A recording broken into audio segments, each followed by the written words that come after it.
Hello, നമുക്കിന്ന് അടിപൊളി മലമ്പുഴ കൂര മീനാണ് കിട്ടിയിരിക്കുന്നത്. അതിന് നമ്മൾ നന്നായി ഒന്ന് നേരാക്കി അതിന് തലയും വാലുമായിട്ട് മാറ്റി വെച്ചിട്ടുണ്ട്. ഇനി നമ്മൾ അടുപ്പിലേക്ക് ചട്ടി വെച്ച് അതിൽ എണ്ണ ഒഴിച്ച് എണ്ണ ഒന്ന് ചൂടായതിനു ശേഷം അതിലേക്ക് ഉലുവ, കുറച്ച് കടുക് ഇട്ടൊന്ന് ഇളക്കി കൊടുക്കാം. അതിലേക്ക് കുറച്ച് വെളുത്തുള്ളി ഒന്ന് ചെറുതായി ഒന്ന് അരിഞ്ഞത്, ചെറിയുള്ളി ചതച്ചത് അതിട്ട് നന്നായിട്ടൊന്ന് ഇളക്കി കൊടുത്തതിന് ശേഷം ഒരു വലിയുള്ളിന് പീസ് ചെറുതാക്കി അരിഞ്ഞ് അത് ഇട്ട് ഒരു പച്ചമുളക് 2 പച്ചമുളക് 4ആയി കീറിയിട്ട് അത് ഇട്ടിട്ട് നന്നായി ഇളക്കാം.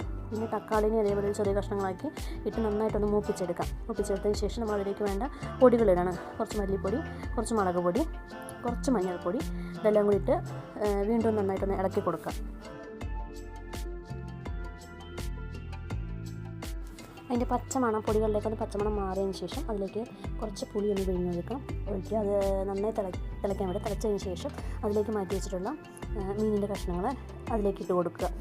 അത് നന്നായി തിളച്ചതിന് ശേഷം നമ്മൾ അരച്ച് വെച്ച തേങ്ങ അതിലേക്ക് ചേർത്ത് കൊടുക്കാം. പിന്നെ അതിനുശേഷം അതിനെ മൂടി വെച്ച് നന്നായി തിളച്ചതിന് ശേഷം നമുക്ക് വേണ്ട കറിവേപ്പില അതിന് മേലെ ഇട്ട് കൊടുക്കാം. ഇത്രയും നമ്മുടെ മീൻ കറി റെഡിയാണ്. നമ്മളതിൽ കുറച്ച് ചോറെടുക്കുന്നു, അതിലേക്ക് വേണ്ട മീൻകറി ഒഴിക്കുന്നു. സ്വാദിഷ്ടമായ മീൻകറി ഇതാ റെഡിയായിരിക്കുന്നു.